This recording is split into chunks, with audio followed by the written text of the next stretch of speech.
mbokk yi asalaamaaleykum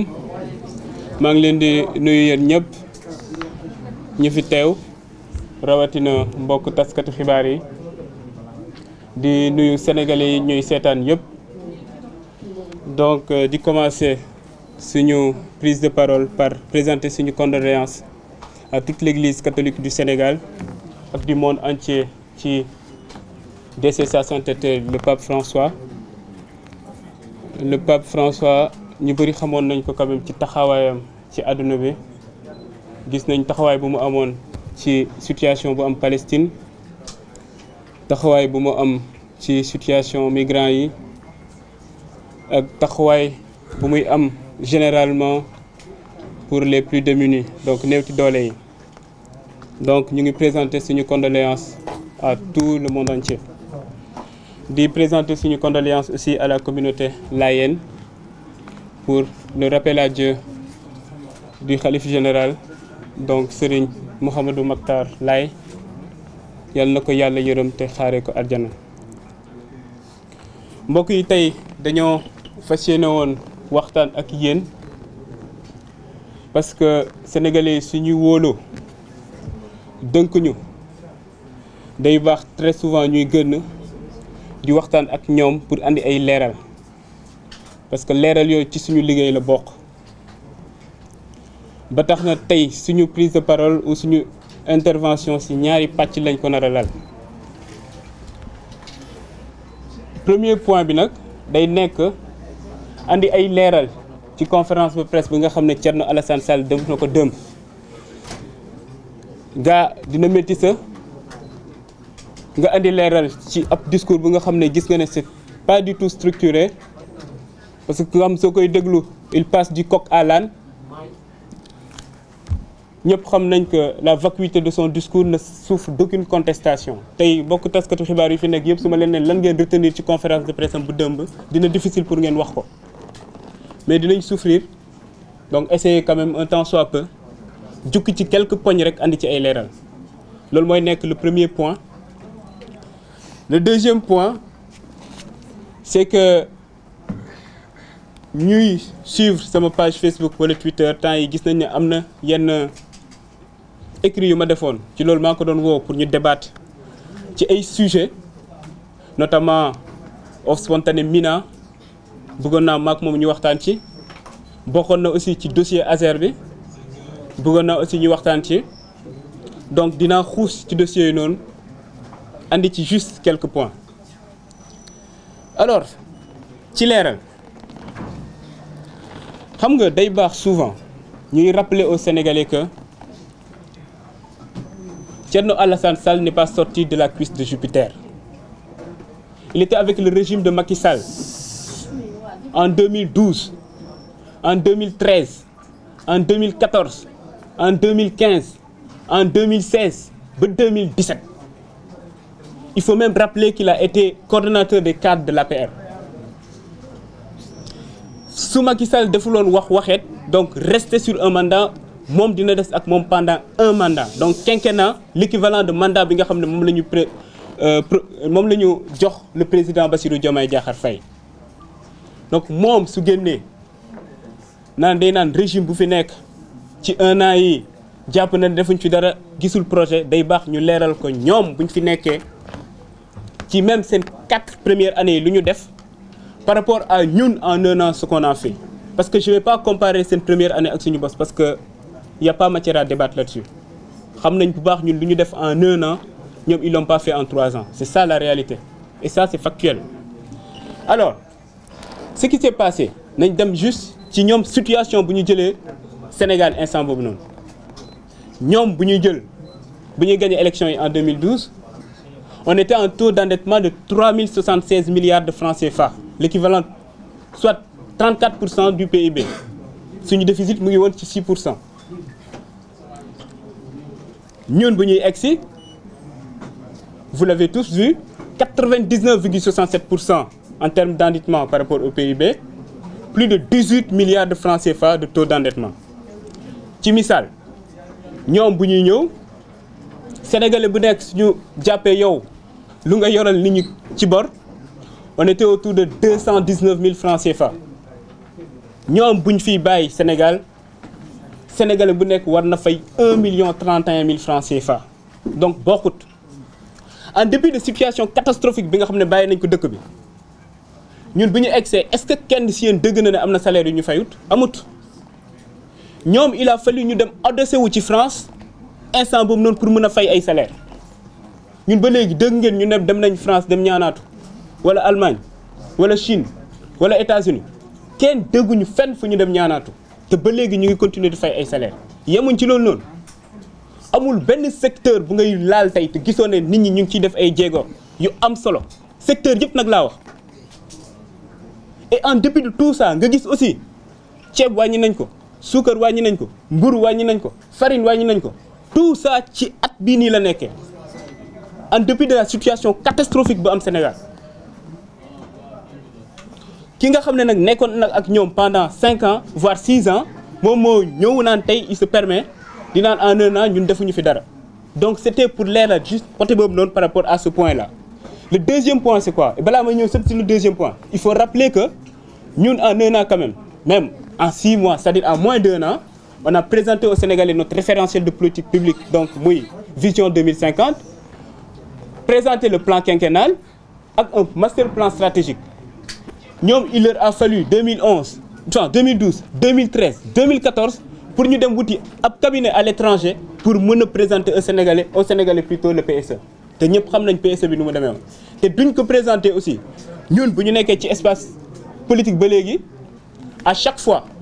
suñuy débattre un débat de fond la ñuy def un débat d'idées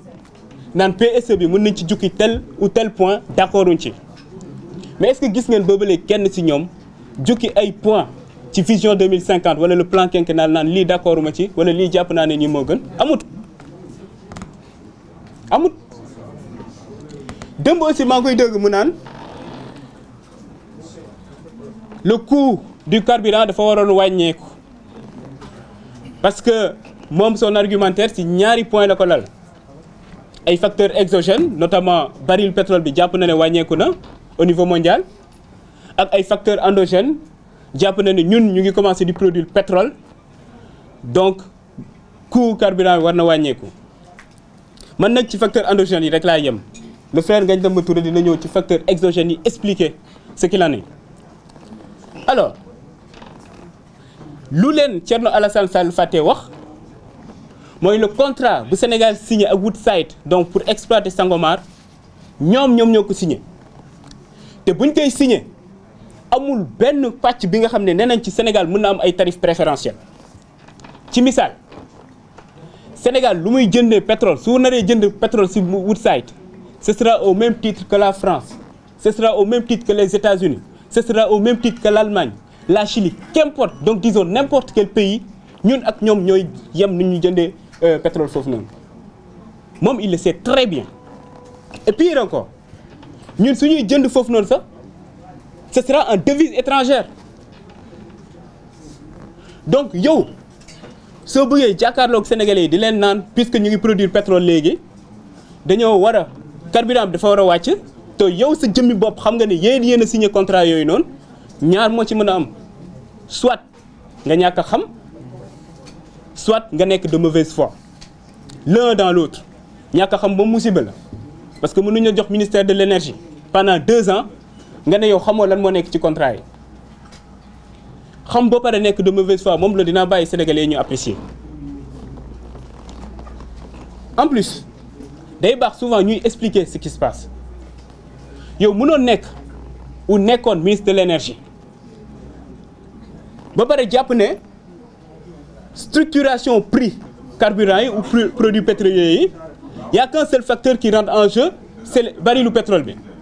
on sait que ci structure prix il y a d'autres éléments qui rentrent en compte moom il le sait très bien moo tax ñun yemuñu ci à chaque fois su ñuy andi ay précisions wala ñun ñuy andi ay réponses dañuy expliquer exactement ce qu'il en est mais aussi jox leen ñun fan la ñu jëm ak lan la ñu tënk ci suñu projet parce que tey su ñu waxee énergie yow ou même au-delà d'énergie sur n'importe quelle situation ñun du ñu nekk dans la logique bu ñu nekkoon ñoom une logique de taf yëngal ñun ci lépp lu ñuy dem on essaie d'être structuré muy benn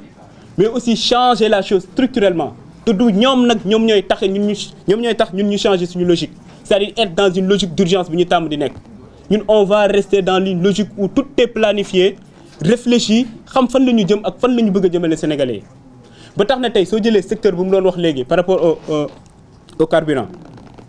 ñun suñu vision là-dessus c'est clair te ci lañ nekk di liggéey soo xoolee les mesures conjoncturelles lu ñu jël kese au niveau de la SAR xam ngeen SAR avant su doon importer le fioul tonne bu nekk da ci doon fay benn prime fixe de $52 parce que amuloon appel d'offre léegi bu Bassirou Diomaye Diakhar Faye excès dañoo ne léegi day am appel d'offre suñuy importer loolu noonu permettre nañ prime fixe boobu doon di jar $52 ça coûte entre $20 et $30 aujourd'hui ça c'est factuel yemuñ ci la capacité de raffinage de la SAR tey c'est entre 1,5 million de tonnes annuellement 1,5 million de tonnes et ñun on sait que notre besoin c'est autour de 3 millions de tonnes moo tax SAR le projet SAR 2.0 c'est pour yóbbu cette capacité de raffinage là jusqu'à 5,5 millions de tonnes pour l'horizon 2028 xam nga loolu noonu c'est clair leer na lii mooy suñu position parce que dafa am lenn li nga xam ne il faut ñu ciy revenir suñu wax par exemple énergie xam nga France par exemple su ma jëlee exemple pays bu mel ni France ñoom seen taux d'indépendance énergétique dafa demoon ba wàcc à 55%. Tout de suite ñu def commission d'enquête parlementaire en mars 2023 où ils ont appelé anciens ministres de l'énergie yëpp ak même parfois ay présidents pour laajte leen yan politique ngeen mëne bu tax suñu politique ou suñu taux d'indépendance énergétique wàcc ci misaal suñu wax taux d'indépendance énergétique mooy nga jël rapport entre énergie primaire yi nga xam ne ñun dañ koy produire ci suñu dëkk par rapport aux énergies primaires yi nga xam ne dañ koy consommer suñu waxee énergie primaire nag ñaari type d'énergie primaire moo am les énergies de stock mooy charbon par exemple le gaz le pétrole l'uranium etc. les énergies qui ne sont pas renouvelables à l'échelle humaine su ñu waxee énergie de flux nag moom moo nekk par exemple énergie solaire muy énergie hydraulique wala énergie éolienne par exemple ce sont les énergies renouvelables donc yow à chaque fois soo bëggee xam yow sa taux d'indépendance énergétique da ngay def le rapport entre yow énergie primaire yi nga xam yaa ngi koy produire chez sa dëkk par rapport à l'énergie ou aux énergies primaires yi nga xam moom la ñu consommer te lu tax loolu am solo mooy tey suñu la ne am nga souveraineté côté énergétique ça veut dire que yow sa économie am na benn résilience de sorte que ay choc exogène su amee muy ci baril bi wala leneen ak leneen yow sa économie mën na koo attan c'est-à-dire du am répercussion bu bëri yow ci sa économie wala sa structure économique ñun foofu la ñu jëm ak yéen. loolu noonu c'était juste un point par rapport à moom lu mu wax dëmb ci carburant bi ak leneen par rapport au bilan mais nag xam naa ne lu ëppal nit ñi solo tey mooy suñu débat man ak moom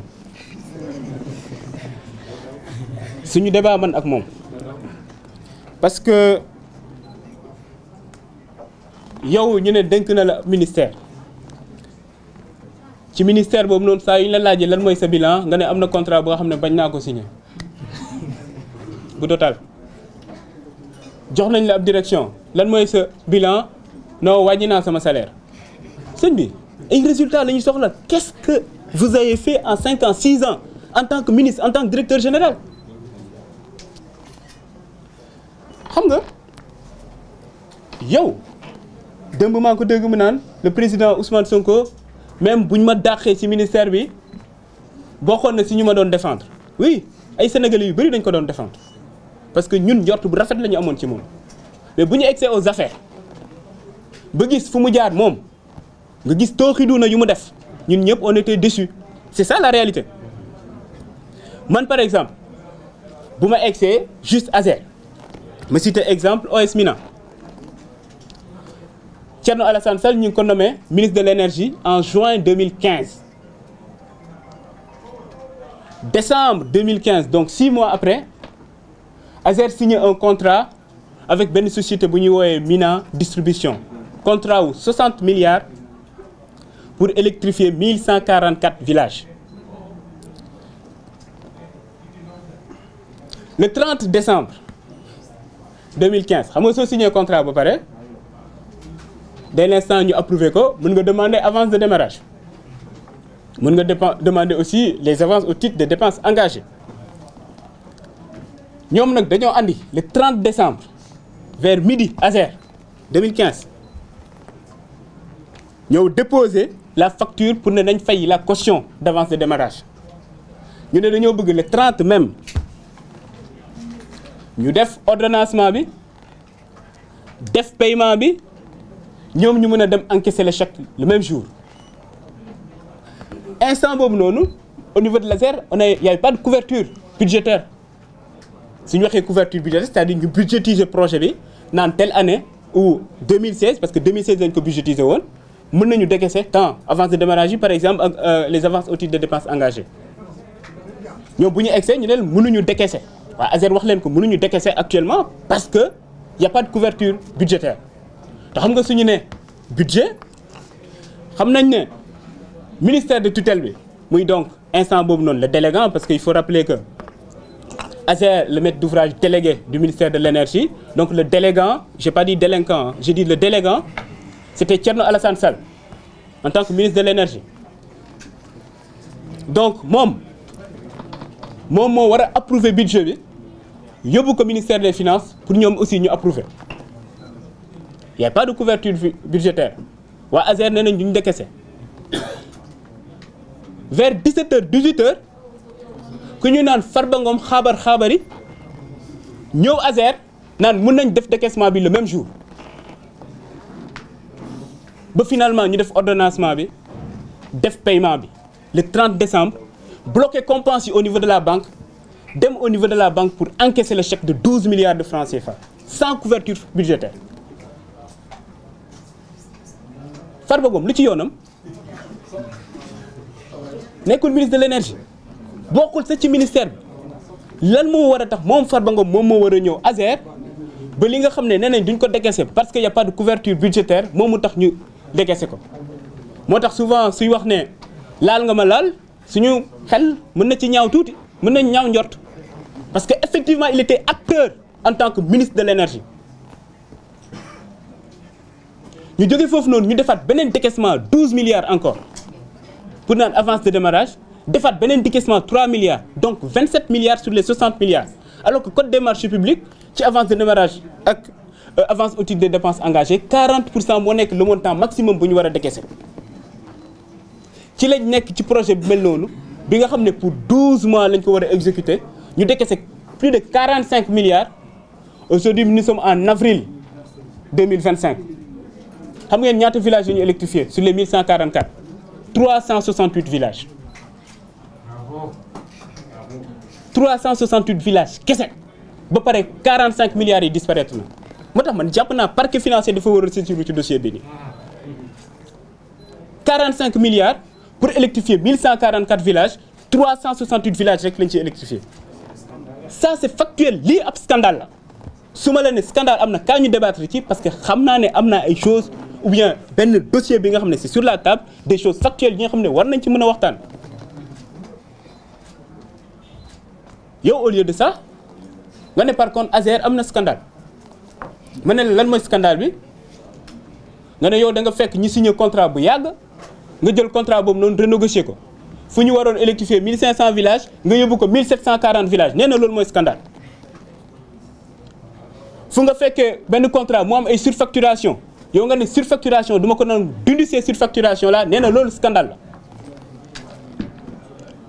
fu nga fekkee contrat bi nga xam ne yow jàpp nga ne financement bi yëpp presque dañoo nar a importer affaire nga ne dañuy exiger que 50% du financement reste au Sénégal Thierno Alassane Sall nee na loolu ab scandale la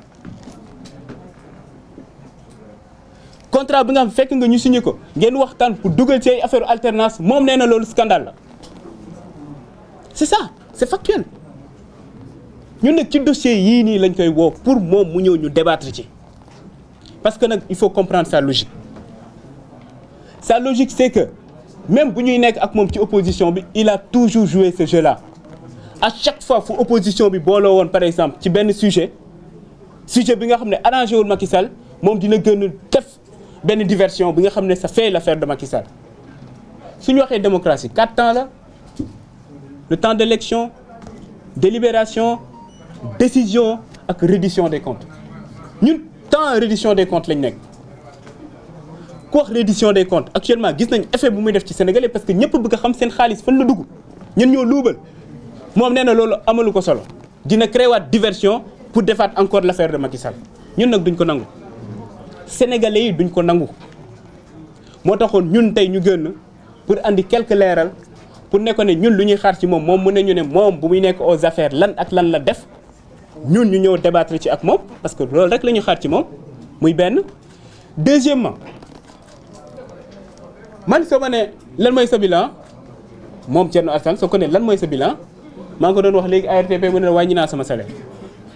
ñun amul kenn ko fiy gis mu nekk ab DG mu ñëw ci direction te fekk fa yenn yi nga xam ne jàppoon na ne di yoon te dindu ko man damay joxe sama exemple Azer rek vous avez vu le rapport de la Cour des comptes gis ngeen DG bi li mu doon am man bu ma egsee yenn unité de gestion de projet yenn yi dañ leen naan 3 millions yenn yi lépp la ñu dindi ci suñu salaire est-ce que gis ngeen ñu communiqué ci parce que jàpp nañ loolu noonu du résultat yi mooy lu facture lu Sénégalais yi di xaar si ñun lu tax ñu votel ñu mais pas fekk nga nit ki mu ngi fayeeku lii wàññi naa ko et cetera loolu jàpp nañ du résultat gars c'est important parce que on parle d'intégrité on parle de dire que là dañoo war a wàññi le train de vie de l'État am na solo mais c'est pas que ça que les Sénégalais attendent de nous en tant que dirigeants moom aussi Sénégalais nekk loolu lañ doon xaar ci moom lu ñu doon xaar ci moom mooy poste yu ñu ko dënkoon yan jéego la fa def mais pas que bëgg a gën a naan sama bilan mooy signé wu ma tel contrat sama bilan mooy wàññi naa sama salaire ñu ngi koy xaar ci yeneen point nag parce que le frère Ngagne Demba Touré dina ci dellu si ci yenn contrat yi nga xam ne signé nag jàpp nañ sa moo gën a grave yenn yi nga xam ne bañoon na ko signé maa ngi leen di sant di leen gërëm